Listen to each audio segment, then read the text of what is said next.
Tudo bem, pessoal? Hoje comentário sobre O Corvo, filme dirigido por Rupert Sanders, lançamento da Lionsgate. Deixa eu falar pra vocês, pessoal, que filme fraco. Vamos conversar sobre ele, mas antes eu queria mencionar que na saída da minha sessão, eu até senti pena da assessora de imprensa que estava, coordenando ali a cabine, porque ela diz mais ou menos assim, gente, só dá pra publicar qualquer conteúdo sobre O Corvo depois da primeira sessão oficial, é uma ordem do estúdio. Então, lamento, mas é assim que as coisas funcionam. Aquilo, né? O estúdio sabe que é um filme ruim, o estúdio sabe que é um filme que foi muito questionado e que agora, finalmente, depois de tanto tempo, chega ao cinema sem qualquer confiança em que até mesmo o ator se mostra desconfortável nas entrevistas com as decisões criativas que acabaram sendo tomadas. Mas vamos para um histórico, porque um reboot ou reimaginação de O Corvo já vem sendo discutido há mais de 15 anos. Nesse período, nós tivemos vários diretores, vários roteiristas e vários atores que acabaram sendo, de uma forma ou de outra, vinculados nesse projeto. Em um determinado momento, Bradley Cooper estava trabalhando na pré-produção de O Corvo, depois o Jason Momoa. Tinha uma época que O Corvo teria indício de uma superprodução, de um orçamento acima de 150 milhões de dólares, e aí depois isso vai sendo revisado, estúdio entra e acaba descartando o projeto. Complicado, tanto é que o autor do HQ original, o James O'Barr, ele diz que seria difícil reimaginar justamente O Corvo, e buscar por qualquer tipo de filme que pudesse levar em conta o anterior, que eu comentei aqui no canal, vou deixar o link na descrição, porque a imagem dele é muito forte e tem toda a questão também, a tragédia que envolve o Brandon Lee. Então aí o James O'Barr fala, bom, eu quero reinventar o material base. Então O Corvo de 2024 seria uma reinvenção desse material base, e a justificativa é a seguinte: se Drácula pode ser reinventado, e foi reinventado várias vezes, da Universal para Hammer, para o Francis Ford Coppola, por que O Corvo então não poderia ser reinventado? Um argumento, convenhamos, que não convence tanto assim. E eu recebi vários comentários em lives em que eu fazia cobertura também de O Corvo, de gente falando assim, Dali, mas ninguém pediu por um remake, reboot, reimaginação de O Corvo, como é que o estúdio lança isso, e ainda mais depois da repercussão negativa dos primeiros materiais? E eu digo para vocês, é aquela velha questão de que uma produção original ela precisa batalhar muito mais para ganhar luz verde, e qualquer título que tenha alguma base de nostalgia ou que tenha a possibilidade de apresentar uma história para um público novo, e isso acaba sendo o argumento mais usado, o estúdio vai tirar do papel. Então, depois de 15 anos, de vários diretores, vários roteiristas e atores envolvidos, temos essa versão de O Corvo que tem uma concepção ruim e uma execução que é pior ainda. Aqui eu nem vou colocar para perspectiva o filme original, tem várias sequências que são ruins, que estão no nível, inclusive, dessa versão de 2024, trazer o filme anterior, que já se tornou um clássico, inclusive, pelas várias rodagens e pela forma como as pessoas se envolvem com O Corvo, trazer o filme seria uma covardia nesse sentido. Então, vamos pegar o material base da própria HQ, em que você tem várias e várias referências que são maravilhosas justamente para criar esse ambiente gótico. Tem questão do punk, cultura underground, expressionismo alemão e toda uma questão envolvendo tragédia e vingança que é muito bem desenvolvida. A estética gótica bebe de várias fontes, e aí você pensa numa reinvenção, releitura, reimaginação, reboot, qualquer que seja o título que você vai dar para isso, a definição que você vai usar para essa versão de 2024 de O Corvo, nada presta. É um punhado de rabiscos, de rascunhos, e acabaram gerando um filme.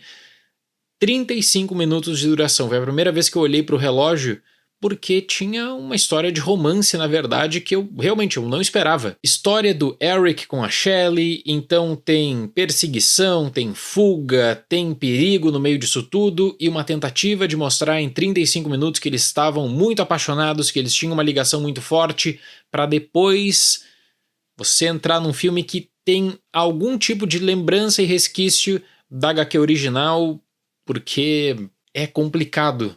A própria química do elenco ela é nula, e aí eu pego uma entrevista do diretor para trazer para referência nesse vídeo. logo depois da divulgação do primeiro material de O Corvo, em que ele vinha sendo criticado, a questão do design do personagem, decisões criativas, daí ele diz o seguinte, que esse filme ele é para os jovens de hoje, ou seja, não espere nada vinculado anos 90, ele tem uma estética contemporânea, ele foi pensado justamente para os jovens de hoje. Se você não gostou do trailer, eu tenho uma péssima notícia, o trailer conta com as melhores cenas do filme, porque o resto do filme é uma grande brincadeira de claro e escuro, de um romance com algumas linhas que tendem à comédia, inclusive, e uma grande cena de ação, que é a cena de ação que acabou dando base para o material de marketing, inclusive. Você pensa que vai ter uma história de vingança? Na verdade não tem uma história de vingança, tem uma história que tem medo de vestir justamente essa roupagem. Eric Shelley, interpretados por Bill Skarsgård e F.K. Twigs, são brutalmente assassinados quando os demônios do seu passado sombrio os alcançam. Eric decide se sacrificar em busca de vingança contra os seus assassinos, atravessando o mundo dos vivos e dos mortos para corrigir coisas erradas. Eu sei que se você viu o Corvo original, você vai fazer comparações e é normal isso, não tem como simplesmente você entrar no cinema, passar borracha em tudo que você conhece, o que você leu e o que você assistiu e falar assim, bom, essa é uma nova experiência, até porque a base é a mesma. Mas dá pra dizer o seguinte, o diretor queria arrumar um espaço para diferenciação com a história do casal que toma conta dessa longa introdução. E falha bastante, inclusive. Você vai ter improvisos, vai ter a questão do carinho, dessa forçação para mostrar que eles estão apaixonados. Eu confesso que eu não conheço muito a F.K. Twigs, eu não tenho muita dimensão da popularidade dela na música, porque eu fiquei surpreso da escolha dela aqui para estrelar esse filme, porque ela não tem carisma e a química com Bill Skarsgård, que é um bom ator, ela é nula nesse sentido. Eu até estava considerando o seguinte, bom, chamaram ela para justamente trazer mais público, quem sabe, para o cinema, para ela arrastar uma multidão para o cinema, que eu não acho que vai ser o caso, mas enfim, é uma coisa básica do porquê não chamaram uma atriz que poderia dar muito mais credibilidade para o tom dramático, porque essa é uma grande aposta do diretor. O diretor ele começa a cadenciar essa história por 30 minutos para mostrar altos e baixos e uma grande parceria. Se a cidade era muito importante para o Corvo, agora a cidade é uma coisa qualquer, Pega a cidade mais barata do mundo que tem para gravar, então eles fizeram várias gravações em Praga por conta da isenção de impostos também, benefícios fiscais, e jogaram o elenco ali com uma caracterização que é ruim, e alguém teve a seguinte ideia, bom, já que é o filme O Corvo, coloca algumas imagens do Corvo. Tá pra lá de bom o público que, se quiser assistir o Corvo, mais conteúdo, coloca no YouTube e vai procurar sobre o animal. Pessoal, eu gosto do Bill Skarsgård, eu acredito que ele é um ator que tem muito potencial, limitado, no entanto, nesse filme pelas péssimas decisões criativas de como imaginar o personagem principal. Seja pra ficar coçando a cabeça, pra ficar fazendo um carão, pra se mostrar espantado, pra meio que falar assim, bom, essa é uma história de vingança em que eu não quero necessariamente participar da vingança. E eu até imaginei assim, já que eles estão falando tanto de releitura, mudança e tal, vai ter mais ênfase no casal. Não esperava que tomasse tanto tempo e que tivesse tanta coisa fuleira. A falta de química é uma delas, mas também quando o filme começa a apresentar problemas para mostrar a ligação dos dois, tem aquelas frases de motivação, aquelas frases de impacto para mostrar o seguinte, olha, esse casal aqui é um casal promissor que aí não vai ter a chance de seguir com uma vida normal. E as motivações de absolutamente todos os personagens, incluindo do Eric, são dignas de risada, e até a forçação de criar um personagem mais sentimental para contradição direta em busca da vingança simbólica se torna um baita problema para a rodagem de O Corvo. A própria ação ela é precária, inicialmente existe algo em torno da regeneração, não que você vai ter um grande complemento gráfico, mas enfim, tem a regeneração. E o filme todo tá pensado para uma grande cena. Esse filme foi escrito para uma cena de 15 minutos na ópera, que rende fonte para todo o material de marketing publicado de O Corvo, e é isso.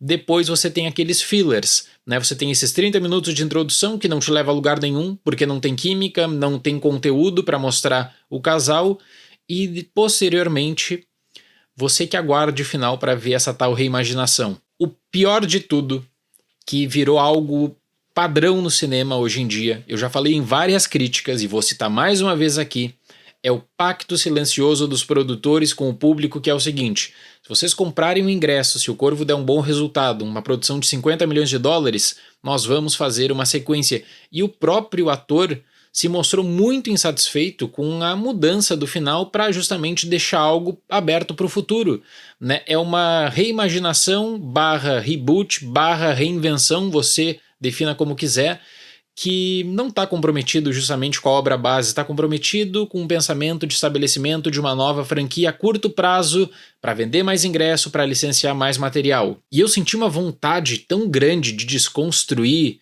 de mostrar fragilidade e emotividade sem qualquer condição de estabelecimento, de diálogo, de relação, que você não sabe realmente qual é a ideia de O Corvo. É vingança? Eu digo para vocês, não, não é vingança. É relacionamento? Bom, poderia ser, mas aí você tem uma pessoa que nem atriz que tá num filme, que tem uma participação nula. Situa lentamente o casal, mas não serve pro romance, tem motivações dignas de comédia, tem uma ação fechada em 15 minutos e um personagem que parece ter vergonha, na verdade, de estar no filme. Não dá pra tirar alguma coisa positiva fora a cena da ópera. Para O Corvo de 2024, nota 3. Aí vem aquele golpe de mercado. Como o título é O Corvo, como é um filme popular, já tinha sido previamente vendido para vários países. Aí que entra aquela questão, né, do risco, porque a Lionsgate nos Estados Unidos ela teve uma participação muito importante para o marketing, e aí depois as distribuidoras internacionais acabaram tentando vender essa reimaginação. Uma coisa seria no papel, ver essa possibilidade de apresentar O Corvo no cinema. Depois do anúncio do trailer, do material de marketing publicado, a repercussão negativa era tão grande que eles não conseguiram apaziguar isso. Então fica a mensagem do diretor. É um filme para a identificação dos jovens da geração atual. Ou seja, não espera nada dos anos 90. Você que tente entender os jovens, então, a partir de O Corvo de 2024. Certo, pessoal? Muito obrigado pela atenção. Até mais e tchau!